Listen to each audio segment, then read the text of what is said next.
Shalom, shalom, boa tarde. Hoje é dia 30 de Sivan, do ano 5783. Estamos aí hoje no dia 19 de junho de 2023.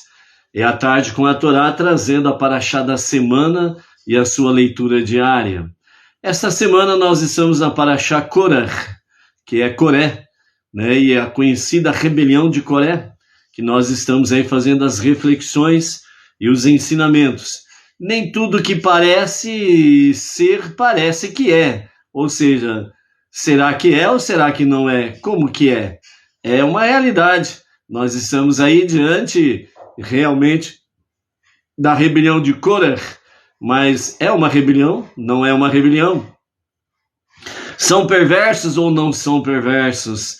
Né? Por isso, o tema de hoje para o nosso Rebbe Menachem Mendel é os santos rebeldes. Olha só, existe a possibilidade os santos rebeldes? Então nós vamos ver o que o nosso Rebbe vai falar sobre isso, os santos rebeldes. Né? Então, até o pôr do sol, nós estamos no último dia do mês de Sivan. E vamos, a partir do pôr do sol, adentrarmos no primeiro mês de Tammuz. E aí nós vamos também ter uma palavra do nosso rabino Yitzhak Ginsburg sobre o mês de Tammuz, né? E no transcorrer dos próximos dias estaremos aí trazendo mais novidades referentes também ao mês de Tammuz. Como a nossa paraxá é Korach, Coré, né? Hoje nós vamos trazer uma reflexão bastante pertinente para a situação em si, né? Mas de uma forma ainda mais profunda, mais reflexiva, exigindo um pouco mais do nosso pensamento para podermos refletir sobre os ensinamentos desta questão de Korach. E por isso o Rabino Yosef Jacobson, ele traz para nós Korach, desafiando fronteiras, né?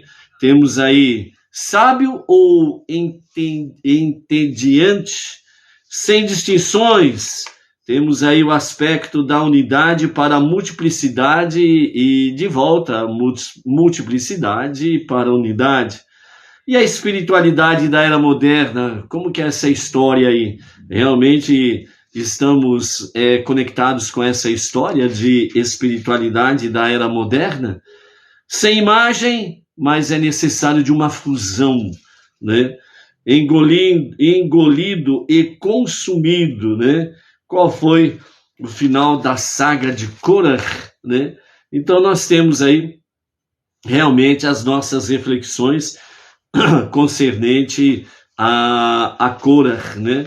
Hoje é o segundo dia da semana e, portanto, nós estamos no segundo dia para o Shabat e, nesse aspecto, nós estamos, então, na nossa segunda aliá, que está no capítulo 16 de Números, do versículo 14 até o versículo 19, onde nós temos aí a tentativa de reconciliação de Moshe, na continuidade da sua tentativa que começamos a ver ontem, e depois, a partir do versículo 16, né, até o versículo 19, nós temos aí o início do fim da saga de Korach, né, que nós estaremos vendo aí hoje e amanhã dentro desse aspecto aqui, ok? Vamos ver então o nosso mês de Tammuz, algumas coisas que o nosso rabino Yitzhak Ginsburg traz para nós, né, no aprendizado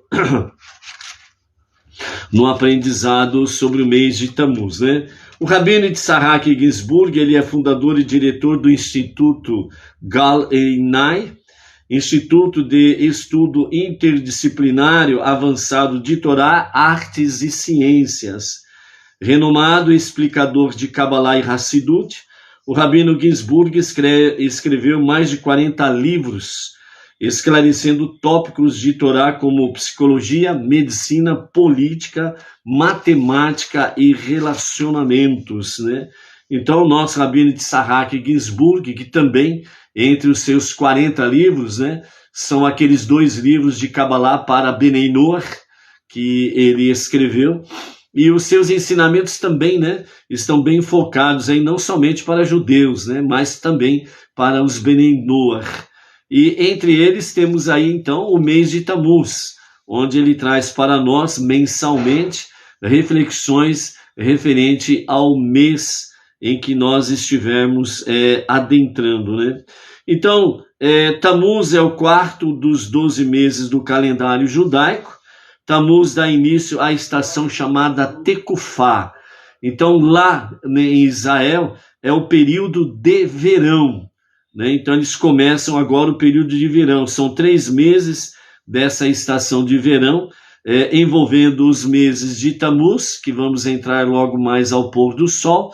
Na sequência vem o mês Av e em seguida Elul, né? E também corresponde às 3 tribos do acampamento de Reuven, né? Que é Reuven, Shimon e Gad, né? Que estava situado ao sul do Michigan, do tabernáculo, né?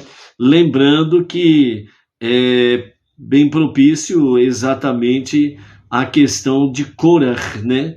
Porque Korah, descendente de Kehat, estava do lado sul do Michigan, né, do tabernáculo, e o vizinho de Korah era exatamente o acampamento de Reuven, né? E aí nós temos aí alguns, né, da descendência de Reuven que acabaram abraçando a rebelião de Korah, né? Então está aí explicado, né, sobre a questão do vizinho. Tammuz é o mês do pecado do bezerro de ouro também, né? Dentro desse aspecto aí, nós temos aí o mês de Tammuz, né? Vira de frente. O mês de Tammuz, dentro desse aspecto aí, né? Em que traz para nós o pecado do bezerro de ouro, né? Que resultou na quebra das primeiras tábuas, né?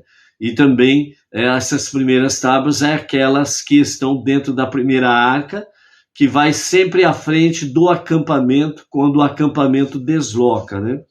E naquele mesmo dia, 17 de Tammuz, onde aconteceu, tem início o período de 3 semanas, né? Chamado 3 semanas de luto, que vai terminar exatamente no dia 9 de Av, né? Que é a data onde aconteceu a destruição dos 2 primeiros templos, né? Então, as maiores tragédias na história do nosso irmão mais velho, o povo judeu, o filho primogênito de Deus, aconteceram exatamente no dia 9 de Av. Este é o mês no qual os espiões também enviados por Moshe viajaram pela terra de Israel para vê-la e relatar ao povo, né? Eles retornaram exatamente na véspera de 9 de Av e causou toda aquela balbúrdia, né, no meio do povo judeu, que culminou com, né, o decreto no sentido dos 40 anos do deserto. O formato da letra, né, aliás, a letra desse mês de Tammuz é a letra Het, e o formato dela é composta por 2 letras prévias, né, que é o Vav e o Zain, correspondendo aos 2 meses prévios, né, Iyar e Sivan, os 2 meses anteriores de Tammuz, conectados no alto por uma fina ponte, no que diz respeito ao sentido da visão. O formato do Het representa a dinâmica de luz espiritual, sendo emitida dos olhos de Vav, e a luz física retornando do objeto observado aos olhos, né? O Zain, certo? Então a palavra Tammuz se escreve em hebraico com o Tam, que significa conectar, consumar, e mais Vav e Zain, né? Formando as letras de Het, né? Formando a letra Het em si. As 2 letras que juntas formam, então, a letra Het. A Mazal, a sorte, né, que é chamada, né, Mazal, do mês de Tammuz, é exatamente Sartana. Sartana, que significa o caranguejo, né? É o caranguejo. Um dos significados do radical de Sartan, que é Seret, é uma tira visual em geral, ou como no hebraico moderno diz, né, a tira de um filme, né? Então é isso que significa o sartan serete, né, que é uma tira visual em geral. O sentido espiritual da visão de Tammuz é a capacidade de ver através daquilo que está aparente. Então aquilo que é aparente não é o que é para ser de fato visto, é para ver através daquilo que está diante dos olhos físicos, é ver além dos olhos físicos. Por isso, a visão no sentido de Zain, né? Vav e Zain. O sentido espiritual da visão de Tammuz, então, é ver, ter a capacidade de ver através da realidade física para contemplar sua fonte divina, né? Então, nesse aspecto aí, de acordo com esse raciocínio, a palavra sartana é entendida como sendo composta de duas palavras, S-A-R, sar, e T-A-N, né? Tan, sartan, que literalmente quer dizer remove o corpo, né? O fim de revelar a alma. Então, nós estamos dentro de um aspecto aqui, né? Vamos completar aqui. Remover a concha, né? A concha exterior da realidade, através do poder da visão concentrada, a fim de revelar o fruto da realidade interior e a força de vida, né? Então, remover a concha, né? Nós sabemos que para poder realmente encontrar a pérola, é preciso abrir a concha para encontrar a pérola. Nesse sentido, significa remover aquele pá, que é a casca, né, a concha, para encontrar realmente a pérola. Assim como também fala sobre a questão de remover o corpo para revelar a alma. Ou seja, é você olhar para as pessoas, mas procurar olhar além do corpo físico, olhar a alma da pessoa. Por quê? Porque cada ser humano tem uma centelha divina. Cada ser humano ele tem uma parte de Deus nela. Então é você olhar para as pessoas além do corpo físico e olhar para a sua alma, onde ela tem uma centelha divina. Com qual finalidade? Para que você possa ter pensamentos positivos com referência àquela pessoa. Toda pessoa, todo ser humano, ele é a imagem de Deus. Não importa se ela é uma pessoa boa ou não, mas ela tem uma centelha divina, ela tem uma parte de Deus nela, né? Muitas vezes as pessoas não têm a oportunidade de aquele start, né? Aquele interruptor ser acionado para que a centelha divina seja despertada no seu interior e ela possa realmente aquecer esta alma e ela começar realmente a se voltar mais para as coisas espirituais, né? Então, por isso, o raciocínio, a capacidade de ver através, realmente é para nos desafiar, que nós precisamos aí encarar o mês de Tammuz e procurar ver além daquilo que os olhos físicos mostram, né? Então, dentro desse aspecto mesmo, né, o aprendizado para nós é que nós precisamos realmente entender, quando falamos Deus é tudo, tudo é Deus, nós precisamos compreender esta realidade. Então, nós precisamos ver a presença divina em todas as coisas, existente no tempo presente. Então, dentro desse aspecto aí, significa exatamente o quê? Que é realmente um desafio de nós olharmos além daquele pá, além da casca, ok? A tribo deste mês é a tribo de Reuven, né? E o nome Reuven vem do radical ver, né? Que é o sentido exato do mês de Tammuz. A pedra preciosa de Reuven, no peitoral do sumo sacerdote, é, no hebraico, Odem, que traduzido é o rubi, que devido à sua brilhante cor vermelha, né, é a mais sensualmente visível das pedras, né? Então o vermelho é a mais sedutora de todas as cores, sugerindo, né, ou a queda do homem, em hebraico, Odem, vermelho, né, que está conectado com Adam, né, vermelho, barroso, né, e a sua queda. E tem a mesma grafia de Adam, por isso realmente vem dentro do aspecto a queda do homem, né, como também aconteceu com respeito ao pecado do bezerro de ouro, ou a suprema elevação e retificação do homem, que acontecerá de que forma? Com a revelação do justo Mashiach, que também está conectado com Adam, né?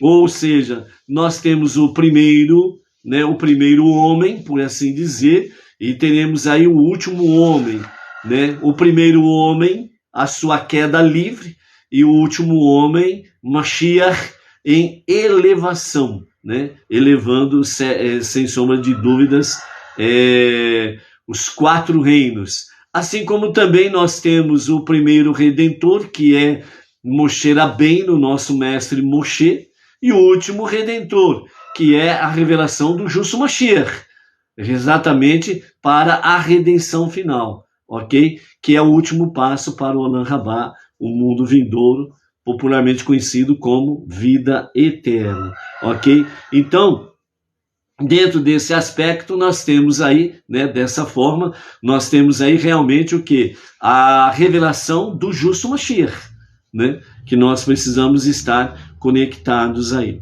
O sentido, né, do mês de Tammuz é exatamente a visão, como já foi mencionado, né? O verão é a época de Tammuz, né? É o feriado dos olhos. Por que é o feriado dos olhos? É porque no período de Tammuz, quando começa os 3 meses de verão, então o inverno ele vai embora. Então aquela visão gélida, obscura, opaca, onde realmente, né, o gelo e o frio ele encobre todas as coisas. Então agora vem o mês de Tammuz, que é o mês da visão. Então com o verão, então se derrete o gelo, então aí começa a aparecer o que está por baixo do gelo, aquilo que está além do gelo, ou além das questões gélidas, né? E aí então vem tudo realmente florir e brotar, e a vida vem mais empolgante, sol, vermelho, vida, certo? Então a visão nesse momento, a partir de Tammuz, então é um feriado dos olhos, significa vai ver coisas boas, bonitas, né? Que o inverno ele encobre, então aquela aparência taciturna, né, do inverno, né, aquela aparência tristonha, então agora ela vai embora, então vem o sorriso, a alegria, né, a paixão da vida, né, e assim sucessivamente. Então por isso é nessa ocasião que deve-se guardar os olhos para ver somente aquilo que é bom, né, no mundo em geral e no próximo em particular, ou seja, o mundo presente e o próximo, o Olam Rabá, que começa com a redenção final, com o justo Mashiach, né? E nesse sentido também, né, aquilo que é bom e também está conectado com a forma recatada, né, que as pessoas precisam se comportar no seu dia a dia. A capacidade de guardar e focalizar corretamente o olhar é o sentido retificado da visão. Então, dentro do aspecto verão, nós somos desafiados a guardar e focalizar corretamente o olhar. Por quê? Porque com o verão vem as paixões. E se os nossos olhares forem direcionados para as paixões do mundo secular, as paixões da carne, né, com suas ramificações, então nós estaremos entrando dentro de um nível negativo, né? E o propósito de Deus para trazer um feriado aos nossos olhos é realmente nós focarmos de forma correta aquilo que realmente vem ajudar a retificação da nossa visão, corrigir a nossa visão para olhar aquilo que é bom de forma geral.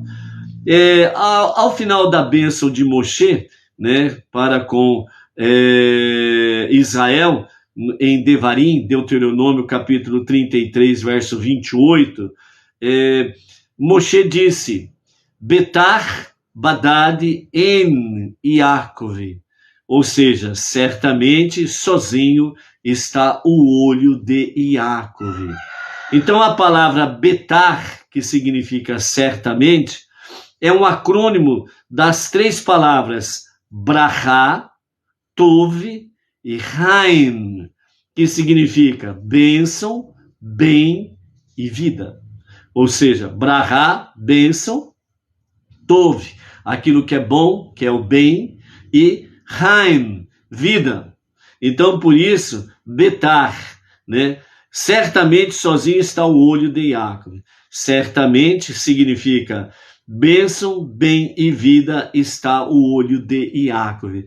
Ou seja, os olhos de Yaakov, o olhar de Yaakov é para aquilo que é bom, como sempre assim o fez, né? Então, é o exemplo de Yaakov, olhar de forma boa todas as coisas. E esses são os três pontos principais da visão retificada, corrigida, como está escrito ainda em Devarim, capítulo 11, verso 26.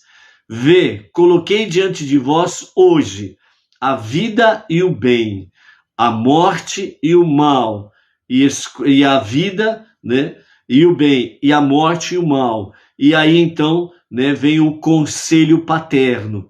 Escolhes e escolhereis vida, para que viva bem tu e a tua família, né? Então, é o ponto forte desta visão retificada, né? Está diante de vós hoje a vida e o bem, a morte e o mal. Escolha, pois, a vida para que viva tu e a tua família. Com relação a esses três, deve-se treinar os olhos, tanto física quanto espiritualmente, para ver somente a dimensão interior positiva da realidade e não se concentrar na realidade externa, ou seja, a casca, né, a parte negativa.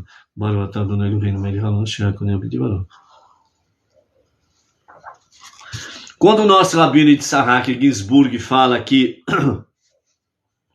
com relação a esses três aspectos, né, que é exatamente Brachá, Tov, Haim, bênção, bem e vida, né? E ele fala que é preciso treinar os olhos, tanto fisicamente como espiritualmente, para ver somente a dimensão interior positiva da realidade e não se concentrar na realidade externa, que é aquele pá, a casca, né? Que é realmente negativa, a casca é negativa. E por que ele fala treinar os olhos? Porque você precisa treinar. Se você não treinar, você não alcança isso daí. Você não adquire isso da noite para o dia. Você tem que treinar. É só você observar. Quando você olha uma coisa ou alguém, à primeira vista, pá! Qual é a tua análise? Qual é o teu pensamento? Por aí você vê o detalhe que muitas vezes, ou a maior parte das vezes, nós focamos na casca, naquele pá, naquilo que é negativo. Então você olha para uma pessoa, pá! Você olhou para aquela pessoa, você já começa a ver, é feia, tá mal vestida, aquela roupa não combina com ela, nossa, que forma esquisita de se comportar. Então, o foco está na casca, está naquele pá, está naquilo que é negativo. Treinar os olhos significa tanto física quanto espiritualmente. Você olhar para uma pessoa e imediatamente não dar margem ao pensamento negativo, mas realmente com os olhos treinando, olhar para as pessoas dentro do aspecto de bom. Aquela pessoa tem uma centelha divina. Então é treinar realmente olhar para as pessoas e ver que ela tem uma parte de Deus nela. Porque isso vai ser bom para você e será bom para aquela pessoa, porque você está olhando para ela com bons olhos. E os bons olhos realmente traz não somente bênção para você, traz também bênção para aquela pessoa. Então você mesmo sem aquela pessoa perceber, você está sendo um veículo de Deus para trazer uma bênção para aquela pessoa. Porque você está olhando com bons olhos. Enquanto muitos olhos negativos olharam para aquela pessoa, quando você lança um bom olho, um bom olhar para aquela pessoa com bons pensamentos e bons desejos, né, dentro da Torá, você está quebrando todas as kelipot, todas as cascas negativas que foram lançadas contra ela. Sabe aquela expressão que muitas vezes ou você já passou por isso, ou você já ouviu, ou os dois você já passou, né? Tanto você passou como você já ouviu. Quando a seguinte expressão, não sei o que acontece, mas parece que tem alguma coisa que não me ajuda em nada, parece que tem uma coisa que está me trancando, parece uma coisa que está me impedindo de seguir em frente. Parece que tem alguma coisa me atrapalhando. É exatamente o que? São os olhos negativos que são lançados contra aquela pessoa, ou mesmo contra nós que passamos por essas experiências, né? O famoso olho gordo, o olho destrutivo, o olhar negativo. E o mês de Tammuz vem para nos corrigir, a começar em cada um de nós, a corrigir o olhar negativo, o olhar gordo sobre as pessoas. Então é complicado isso daí, gente. É muito complicado isso daí, né? Um exemplo simples e rapidinho, né? Numa determinada época, uma visita em casa, olhou para a geladeira da dona Edna e olhou para ela e falou assim, nossa, que geladeira bonita, essa geladeira precisava ser minha. No dia seguinte, o motor queimou. E era uma geladeira, né, 0 bala. Queimou o motor no dia seguinte. Entendeu? Então, o olhar negativo ele é muito forte. Não restam dúvidas. Por isso, o Salmo 32 é contra o olho gordo, o olho negativo. Né? Você pode recitar pedindo Hashem proteção contra o olho gordo, o olho negativo na tua vida, na tua família, nos teus negócios. Né? Tudo aquilo que você for fazer, realmente, peça a bênção divina e recita o Salmo 32, para que a sua vida seja mais leve. Entendeu? Então essa é uma realidade. E o mês de Tammuz vem corrigir isso daí. Mas nós precisamos nos corrigir. Que nós também precisamos mudar o nosso tipo de olhar para as pessoas e para as coisas. Por exemplo, vamos colocar a prática aí, que a família é a base de tudo, né? Então o marido e a esposa. O marido chega em casa e fala assim, bem, me apareceu um negócio aí, eu acho que eu vou fazer um bom negócio. O que é? O negócio é assim, assim, assim, assim, né? A primeira palavra que vem da esposa fala assim, eu acho que isso daí não é bom não. Acho que isso daí é ruim, é coisa ruim. Mas é um negócio muito bom. Tanto para o marido, como para a esposa, para os filhos, para casa. Mas o primeiro olhar é negativo, onde precisamos corrigir isto. Entendeu? Então, se porventura, no exemplo que estamos dando aqui, ok? Se porventura isso acontece, então qual que é a retificação?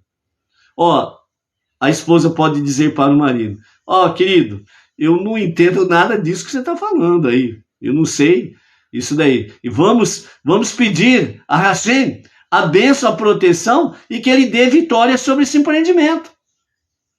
Em vez de falar de forma negativa, fala de forma positiva. E aí os dois buscam quem? Busca o soberano do universo, faz a sua prece espontânea por aquela determinada questão, né? Recita o Salmo 32, proteção contra o olhar gordo, e os dois vão em frente, né? Em direção à realidade dos fatos aí, ok? Então é corrigir desta forma. Então, este é o significado de certamente sozinho está o olho de Yaakov. O sentido do olho judeu, o olho de Yaakov, é para apenas sozinho ver aquilo que é certamente correto. Ou seja, a bênção de Deus, o bem e a vida. Que é o que está realmente brahá, a bênção de Deus, tove, aquilo que é bom, o bem, e Haim, e a vida. Então é isso que significa a bênção de Deus, o bem e a vida, seja sobre você, sobre a sua casa, sua família, né? E que tudo na sua vida tenha brachá, tov e haim neste mês de Tammuz, e que tudo aquilo que você fizer venha prosperar em abundância para você e toda a sua família. E o controlador deste mês é a mão direita, né? A mão direita significa misericórdia, bondade, amorosidade, amor, né?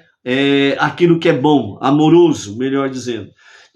Então a mão direita, em geral, o seu dedo indicador, né? O famoso dedinho indicador, serve para dirigir e focalizar a visão da pessoa. Então veja bem, né?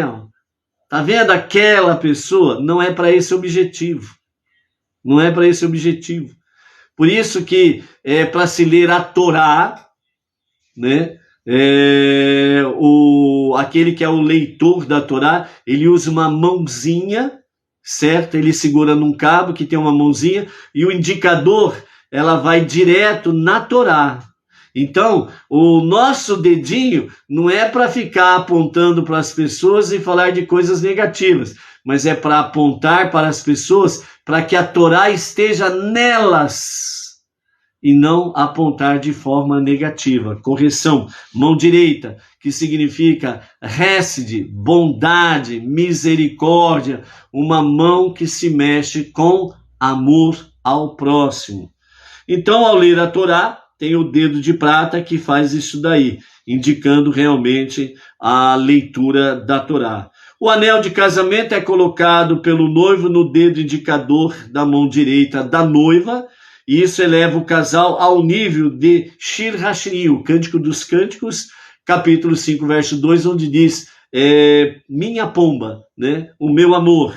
A intensa expressão de amor transmitida pelo incessante olhar um nos olhos do outro, né? Deixando os olhos vermelhos como rubi, de paixão, apaixonados, de amor, né? O noivo e a noiva. Teus olhos são como pomba, como diz também Shir Hashirim, capítulo 5, verso 12, né? Então, o noivo, ele coloca no dedo indicador da mão direita da noiva, né? A aliança, justamente para simbolizar isso, né? Você, né? A noiva falando para o noivo, você é o meu amor, você é a minha vida. E aí vai, né? Não posso falar muito não, senão a Edna fica empolgada aqui. Né? Meu amor, né? Então, amados, né? O mês de Tammuz temos bastante coisa para podermos retificar, corrigir as nossas vidas e possamos cada vez mais, né, sermos elevados aí na presença divina para corrigir o mundo, trazendo mais luz, mais presença divina para ser transformado na moradia de Deus. Por isso, um feliz mês de Tammuz para você e toda a sua família, ok? A nossa segunda aliá está no capítulo 16, verso 14 a 19, né? Onde nós temos aí a tentativa de reconciliação de Moshe, como começamos a ver ontem, né? E Moshe mandou realmente, né, uma palavra de bondade. Por favor, me escutem, filhos de Levi. Vocês estão tomando uma decisão muito perigosa, né? Então, Datã e Avirã recusaram, né, o pedido de reconciliação de Moshe, né, respondendo, não vamos subir e falar com Moshe. Não foi suficiente você ter nos tirado de uma terra onde jorra leite e mel, ou seja, do Egito, né, e para nos matar no deserto. E agora você quer nos governar também? Então a rebelião de Korah e Datã, Avirã e os 250 homens foi contra a autoridade de Moshe, Arão, e automaticamente contra a autoridade de Deus. Então, a partir do versículo 14, né, nós temos aí a continuidade da tentativa de reconciliação de Moshe, onde fala, além disso, você não nos trouxe para uma terra onde jorra leite e mel, nem nos deu uma herança de campos e vinhedos. Mesmo que você arranque os olhos desses homens que estão contra você, nós não subiremos para falar com Moshe. Moshe ficou extremamente aborrecido e ele disse a Deus: não se volte para a oferenda de presente deles. Eu não tomei um único burro deles e eu não enganei nenhum deles, né? Qualquer semelhança não é mera casualidade, mas realmente, né, diz Moshe, não tomei nenhum burro deles, né? Realmente, quando as pessoas perdem a razão, perdem realmente o foco da verdade, né, tornam-se verdadeiros jumentos na vida, aí por aí afora vai, né? E aí fica complicado. Estão vendo diante de si o abismo, mas não enxergam o abismo. Eles falam que tem uma ponte ali maravilhosa para poder atravessar. E eles vão como diz, né, de corpo e alma para o abismo, achando que estão atravessando uma ponte, né? Não conseguem enxergar sequer um palmo à frente dos olhos, perdendo o temor a Hashem, o temor a Deus, perdendo o amor a Deus, perdendo realmente o respeito às autoridades do bem, né? As pessoas se tornam realmente aí jumentas na vida e fica aí realmente sem conseguir enxergar a verdade diante dos olhos. Moshe falou bem claro: vocês estão tomando uma decisão trágica, isso vai levar vocês à morte. Mas eles não, bateram no peito, não, que... Moshe, você que é o enganador, você que é o mentiroso, você nos tirou da terra que mana leite e mel, que era o Egito, a terra que mana leite e mel. Então eles estavam humilhando a posse da terra prometida, onde Deus disse uma terra que mana leite e mel. Não foi Moshe que disse, foi Deus que falou e Moshe repetiu.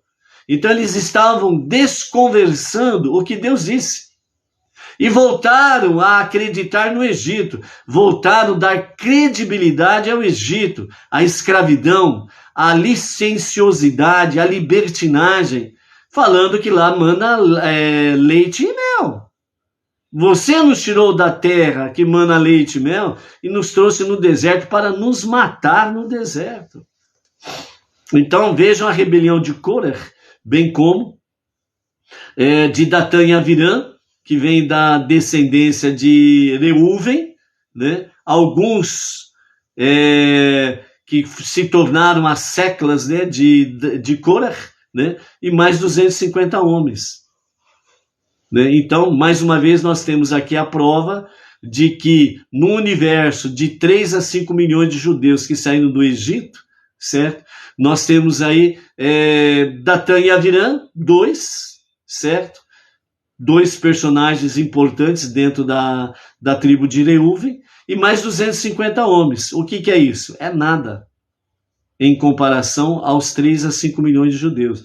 Então, as rebeliões do povo judeu, que vem sempre nessa expressão, nunca foi o povo judeu por inteiro, sempre em torno de menos de 1% do povo judeu. Mas como Deus trata o povo judeu como um organismo, então se o dedão do pé leva uma pancada, todo o corpo sente a dor. Então se um tem sede, todo o organismo sente a sede. Então essa é a questão com referência o tratamento de Deus para com o povo judeu. Então por isso que vem de forma genérica, por assim dizer, ou de forma geral, o povo, certo? Por quê? Porque todo judeu, ele é parte integrante de um organismo chamado o povo judeu, o povo de Israel. Então isso não tem como mudar, porque é assim que Deus trata o povo judeu, ok? Então, Datã e Avirã se negaram, não foram. Aí no versículo 15 do capítulo 16, Moshe diz, né, aborrecido, ele fala para Deus não se voltar para a oferenda de presente deles, porque eu não tomei um único burro deles e eu não enganei nenhum deles, né? Mas quando falta uma visão límpida, né, as pessoas se tornam aí, entre aspas, né, jumentos da vida e não enxergam a verdade em absoluto mesmo. E não perca tempo de discutir. É você gastar os seus neurônios, suas energias, certo? Para discutir com quem não quer enxergar a verdade. Então não adianta. Viva, e se porventura ele chegar a olhar para você de uma forma em que realmente a sua conduta, a sua ação dentro da visão da Torá, das 7 leis de Noé e as suas ramificações, e aquilo realmente comover o coração daquela pessoa e ela convergir para o único Deus, aí então você vai ajudar e orientar essa pessoa, ok? Então, é essa questão aí. Então, nos comentários do nosso mestre Menachem Mendel, né, juntamente com Rashi, então fala assim, o Rashi ele oferece 2 explicações para Moshe ter implorado a Deus para não se voltar para o grupo de Korah. Primeiro, a interpretação literal de que Deus não deveria aceitar a oferenda de incenso deles. Segundo, a interpretação midrástica de que Moshe orou para que sua porção nas oferendas comunais diárias fossem rejeitadas, né, de Korah e os seus asseclas. O comentarista Gur Arve, ele explica que Rashi ficou insatisfeito com a interpretação literal sozinha, pois ela nos deixa com a questão de como Moshe poderia cogitar a possibilidade das oferendas de Korah serem aceitas por Deus em primeiro lugar, sendo que eles estavam em rebelião. Automaticamente eles estavam em atitude pecaminosa diante dos olhos divinos.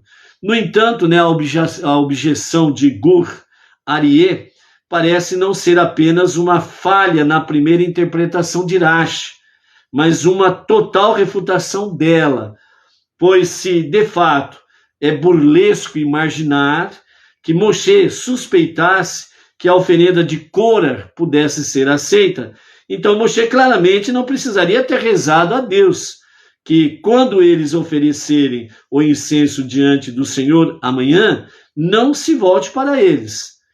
Qual então é o significado dessa primeira interpretação de Rashi, né?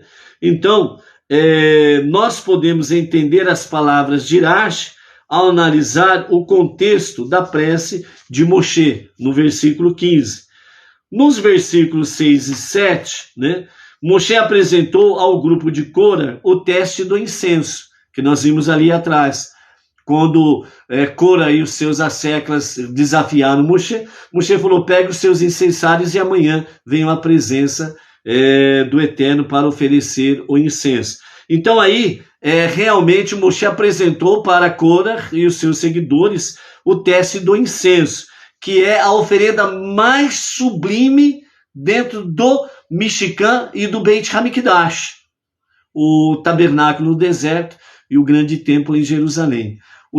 A oferenda do incenso é a oferenda mais sublime para Deus, porque ela envolve o cheiro, né, o olfato, né? E então o incenso é o mais agradável para Deus.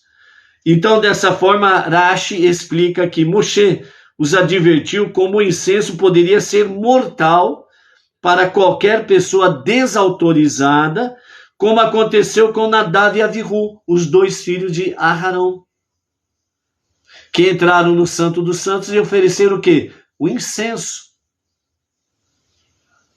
Então, o incenso, ele realmente é a oferenda mais sublime para Deus. E Nadav e Avihu ofereceu. Deus aceitou a oferenda de Nadav e Avihu, mas eles morreram. Entendeu? Então, nós vemos que nos versículos 8 a 14, Moshe fez inúmeras tentativas de apaziguar. Ele procurou o quê? A reconciliação, mas ele foi rejeitado. Assim, o versículo 15, quando todas essas tentativas falharam, Moshe ficou extremamente abatido. E ele clamou exasperado a Deus, não se volte para a oferenda de presente deles. Então Rashi explica, quando eles oferecerem incenso diante do Senhor amanhã, não se volte para eles. Devemos notar que Rashi não escreve, não se volte para a oferenda deles, mas sim, não se volte para eles, ou seja, não se volte para eles pessoalmente. É claro que era inconcebível que Deus aceitaria a oferenda desses pecadores, mas depois que eles se opuseram completamente a qualquer tentativa de reconciliação, Moshe ficou preocupado que apenas rejeitar sua oferenda não era suficiente, uma vez que eles não apenas tinham cometido um erro em relação à nomeação de Aharão por Moshe, mas eram pessoas perversas de um modo geral. Assim, se Deus os punisse somente por causa de sua oferenda, isso transmitiria a mensagem de que o grupo de Korah era de pessoas boas, em geral, que estavam meramente fazendo uma oferenda não autorizada, como Nadav e Avihu. Realmente, a oferenda de Nadav e Avihu, como já vimos lá atrás, foi uma oferenda nobre.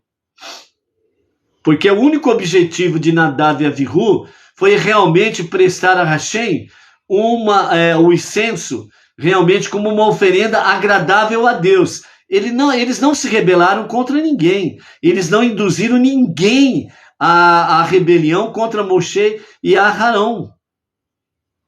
Então, Nadav e Avihu acharam que eles poderiam ter tomado uma decisão, como eles tomaram de fato, né, sem consultar o pai deles, Aharão, que era o Kohen Gadol, e Moshe, que era a liderança. E sem consultar, eles foram e adentraram no Santo dos Santos, cada um com seu incensário, e ofereceram o incenso a Hashem. Hashem, ele aceitou a oferenda deles. Tanto é que o fogo, né, o sinal da presença divina, permaneceu sobre a Aron HaKodesh, a arca sagrada, certo? Aceitou a oferenda do incenso, né? E esse mesmo fogo ele consumiu interiormente, né, Nadav e Avihu, e eles morreram, e esta chama permaneceu no Santo dos Santos, mostrando que a presença divina estava ali, permaneceu ali, e que a presença divina não se ausentou do meio do povo. Então Deus aceitou a oferenda de Nadav e Avihu, mas não era para eles assim o fazerem. Por isso que houve fisicamente a punição da morte, ok? Fisicamente. Mas eles são considerados nobres, santos, certo? E a oferenda deles foi aceita por Deus, sem sombra de dúvida. Aqui é diferente. Korah, com seus asseclas, ele está induzindo uma rebelião contra a autoridade de Moshe e Aharão, e automaticamente contra a autoridade de Deus, porque foi Deus que escolheu Moshe e Aharão para estar na função em que eles estavam. Então isso é uma coisa importante para nós estarmos analisando. Então, desta forma, assim, se Deus punisse somente a oferenda deles, então eles estariam sendo comparados a Nadav e Avihu, e eles não poderiam ser comparados a Nadav e Avihu devido à perversidade dos seus atos. Portanto, Moshe compreendeu que estas pessoas eram profundamente más e não meramente equivocadas acerca do sacerdócio. Então ele implorou a Deus: quando oferecerem incenso diante do Senhor amanhã, não se volte para eles, evite-os completamente por sua revolta pecaminosa, e não somente pela sua oferenda. E nós vemos que foi precisamente isso que aconteceu. Depois que os homens de Korah ofereceram incenso, eles não foram imediatamente golpeados pelo fogo, como Nadav e Avihu. Ao invés, a família de Korah foi engolida pela terra, e depois a oferenda de incensos pelos 250 homens, eles foram então consumidos pelo fogo, que nós vamos ver aqui na frente no capítulo 18. E aí vamos entrar em mais detalhes nesse aspecto aí, ok? Então veja bem, Nadav e Avihu, no momento da sua oferenda, eles foram consumidos pela chama divina, demonstrando claramente que a oferenda deles era justa, nobre, e Deus aceitou. Fisicamente, eles violaram um princípio de disciplina e de autoridade, mas não levou ninguém a se rebelar contra Moshe e Aharão. Eles tomaram uma decisão individual. Então eles foram punidos fisicamente com a morte devido a isto. Mas a sua oferenda e as suas almas foram muito bem recebidas pelo Eterno. E por isso são considerados nobres, justos e santos. Ok? E no caso de Cora, já mudou a figura completamente dessa história aí. Ok? E aí, no capítulo 16, a partir do versículo 16, nós temos aí o princípio do fim de Cora e os seus asseclas, né? Que nós vamos entrar em mais detalhes no dia de amanhã. Então, o 16 a 19, nós temos aí, Moshe disse a Cora: amanhã você e toda a sua congregação se apresentarão diante de Deus, né? Cada pessoa tomará o seu incensário e colocará incenso nele, e cada pessoa oferecerá um incensário diante de Deus, né? Um total de 250 incensários. Você e Aharão tomarão cada um o seu incensário.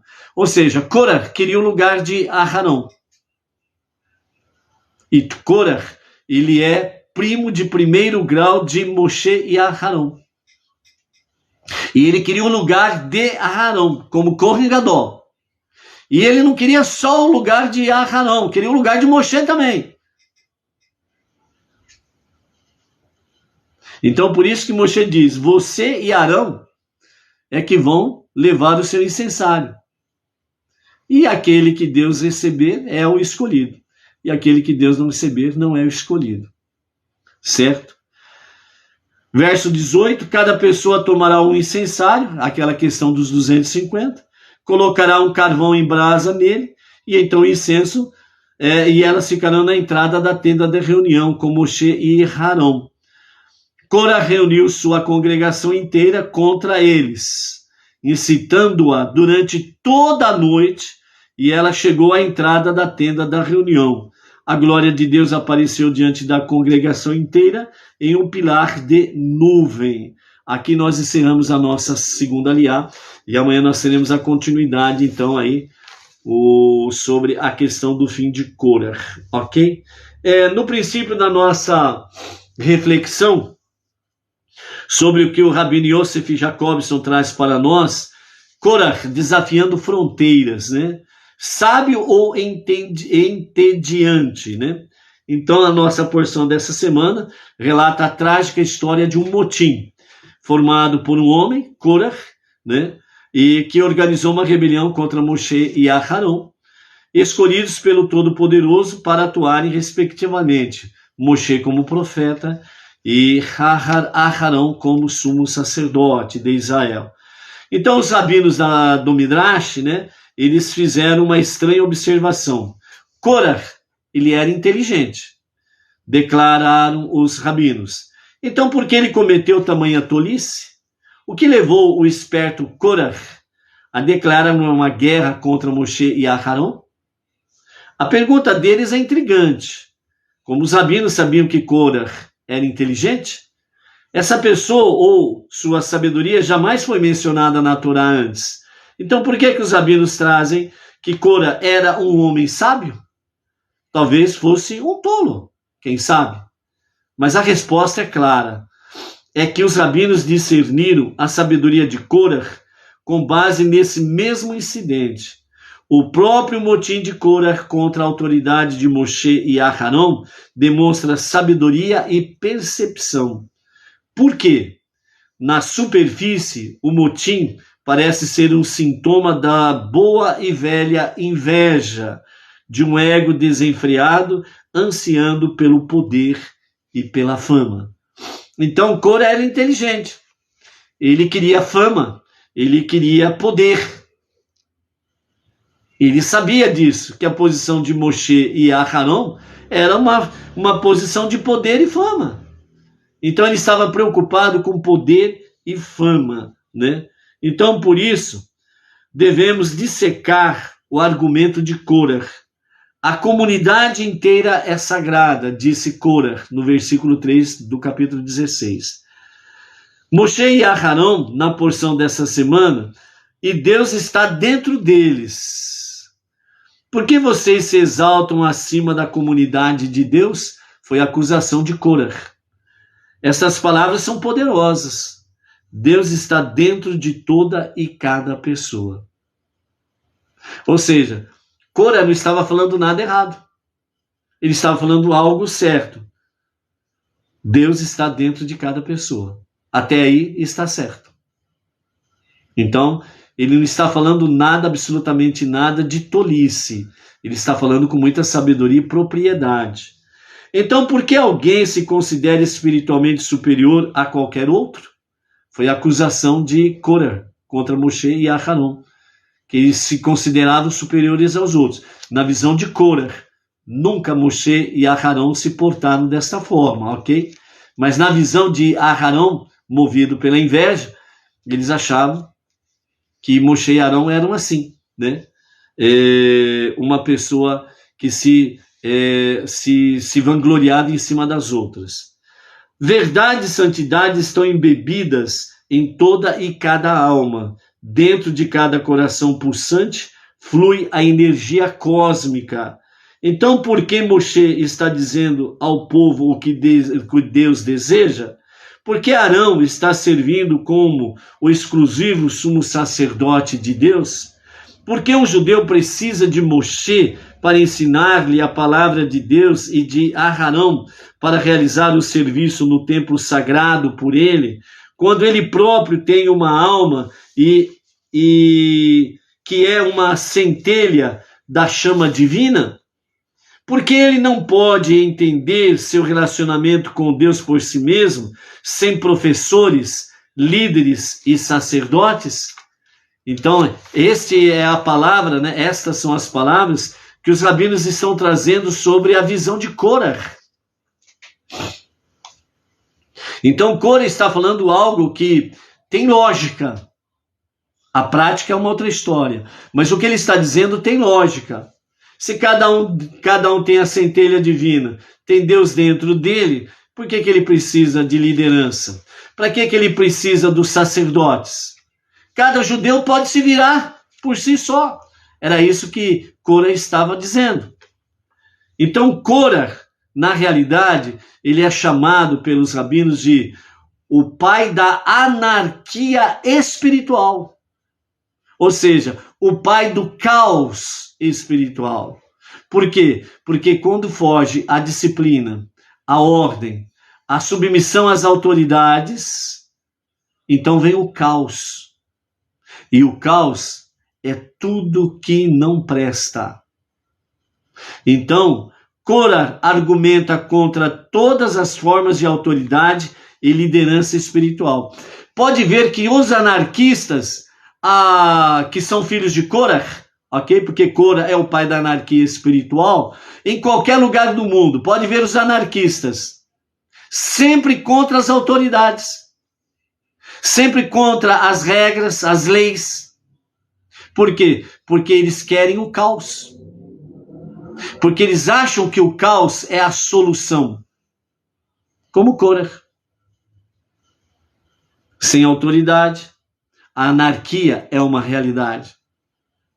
Sem submissão às leis, aos preceitos, o caos é uma realidade. E assim Korah era contra todas as formas de autoridade e liderança espiritual e contra qualquer papel prescrito na comunidade espiritual. Korah aspira a criar uma sociedade livre de distinções, fronteiras e categorias. Pode observar aí, ó.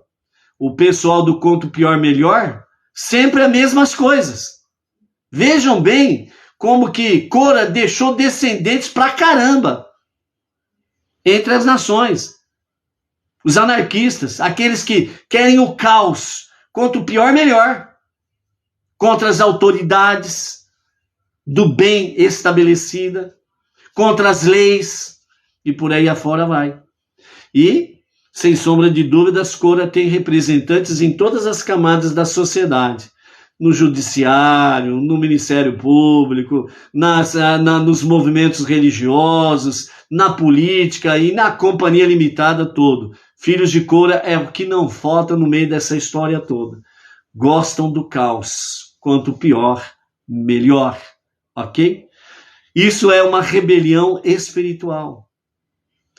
Nós somos todos divinos e, portanto, somos todos um. Imagine que não houvesse nenhum Moshe, nenhum Arão, nenhum santuário, nenhum dos Coranitas, nenhum Levitas ou Israelitas e nenhuma autoridade religiosa também. Imagine, é fácil se você tentar. E os judeus viveriam como somente um. E então, a partir dos judeus, acreditava Korah, o fluxo de energia holística chegaria a toda a humanidade e o mundo viveria como um só. Então vejam bem, amados, dentro do fluxo da energia holística, né, nós temos aí valorizar a totalidade do cosmos, certo? Ou das coisas, onde tudo está interligado. Essa é a visão holística, ok? Então, holo, né, de holístico, né, vem do grego, todo e partes. Um é parte do outro e então não precisa de líder. Essa é uma visão holística, né, uma visão de energia holística. Todos são um. Todos estão interligados, não precisa de autoridade. Não precisa de liderança religiosa. Não precisa de nada. Porque todos podem viver como um. Todo. E o todo pode viver como um. Dentro dessa visão holística, então o que acontece? A mensagem é: não precisamos de Moisés, de Arão, não precisamos de sacerdotes, não precisamos do mexicão, tabernáculo no deserto, não precisamos do Beit Hamikdash em Jerusalém, não precisamos de nenhuma autoridade espiritual. É aí que está a questão do caos, do quanto pior, melhor, porque vem, entre aspas, vem em nome de uma legalidade, como Korah. Se todos nós temos a centelha divina, nós não precisamos de liderança. Se Deus está em nós não precisamos de sacerdotes, de líderes espirituais. Então é aquela questão, uma sociedade que não tem disciplina, leis, preceitos, não tem autoridades estabelecidas legalmente lícitas,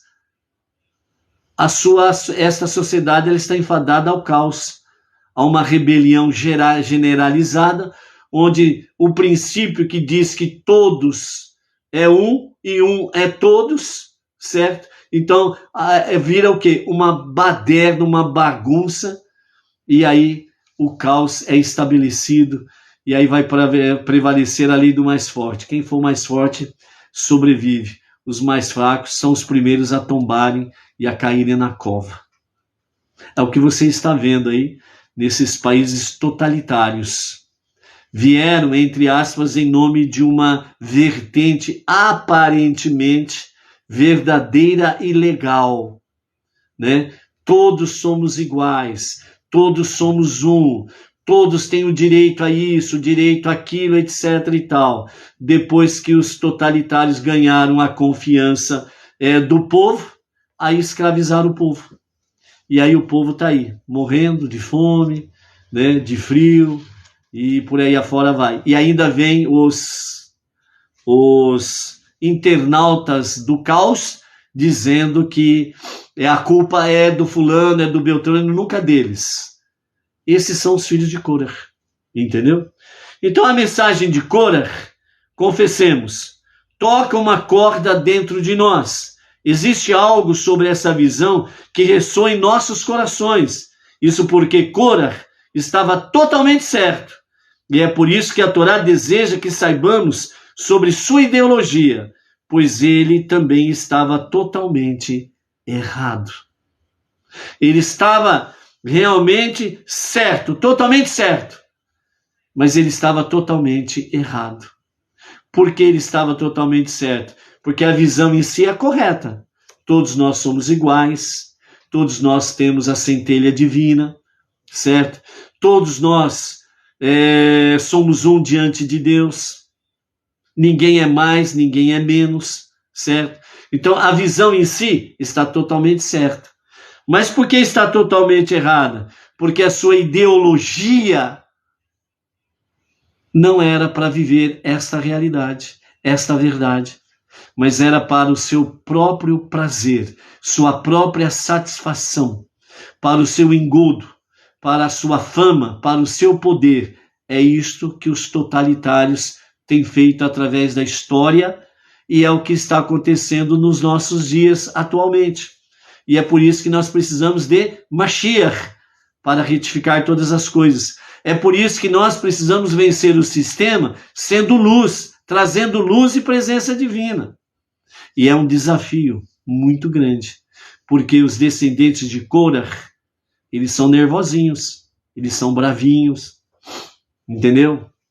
Eles são, quem não concorda com a ideologia deles, eles são violentos. E aí que entra realmente a nossa fé e a nossa confiança no Rei dos Reis, o único soberano sobre todas as coisas. E é por isso que nós precisamos cegar as trevas, trazendo luz, sendo luz, para que realmente a verdade do Eterno seja estabelecida. Ok? Amanhã nós vamos continuar trazendo aqui sobre esta visão, né, do nosso rabino Yosef Jacobson, né, dentro desta visão, né, Korah desafiando fronteiras, né? Então amanhã nós vamos ter continuidade aí sobre da unidade para a multiplicidade e da multiplicidade para a unidade. E aí nós vamos ver o que acontece nessa história. Finalizando, o nosso Rebbe Menachem Mendel traz uma palavra, os santos rebeldes, né?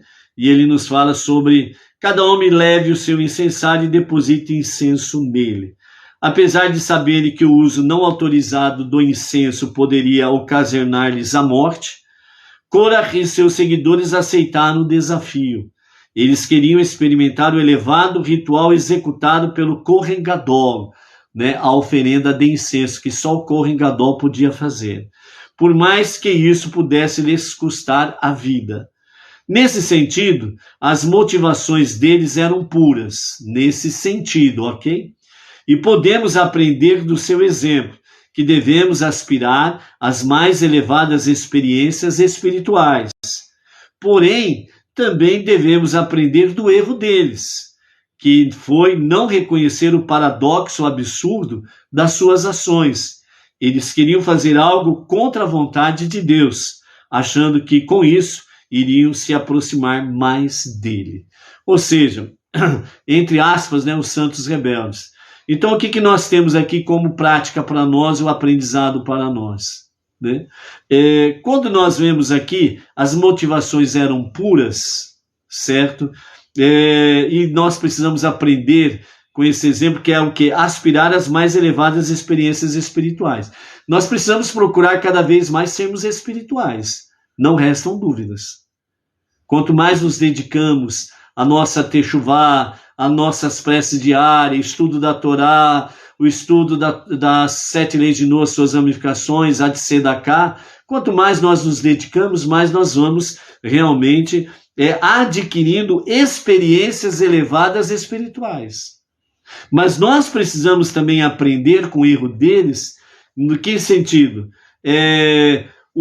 Nós precisamos reconhecer o paradoxo, né? Eles queriam fazer algo contra a vontade de Deus, achando que com isso iriam se aproximar mais dele. Então significa que nós precisamos fazer aquilo que nos está realmente liberado para o fazer, e não aquilo que não está liberado para não fazermos. Por isso que o monoteísmo, com fundamento judaico e orientação rabínica, para nós termos realmente a nossa fronteira, o nosso limite, e não avançarmos mais do que isso, né? Então, por exemplo, para o judeu temos o tefilim, os filactérios, certo? E para os não-judeus, o tefilim não é liberado. Então aí o não-judeu diz assim, não, mas eu vou colocar tefilim, porque eu colocando o tefilim vou estar mais próximo de Deus. Mas não é permitido para você, não-judeu. Então, o tefilim em si é uma prática pura para o judeu. Então o não-judeu fala, não, mas eu vou fazer isso porque eu vou estar mais próximo de Deus. Então aí você entra numa rebelião como Korah. Você entra numa rebelião contra Deus e a orientação rabínica que você recebe. É a mesma coisa do talit, onde os não-judeus vêm e dizem, temos que ter fio azul no talit, nas franjas.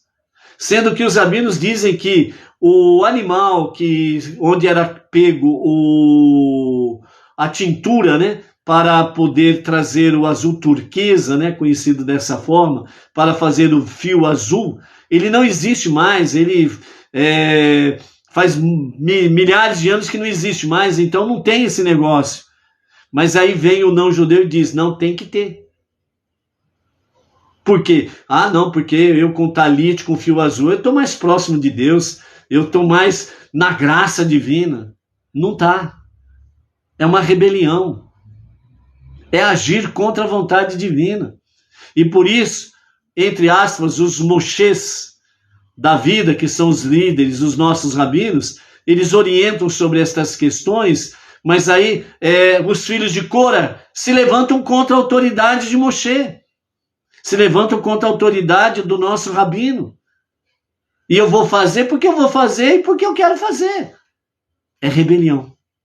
E Deus não está contigo nessa sua rebelião. Então é onde que nós precisamos aprender.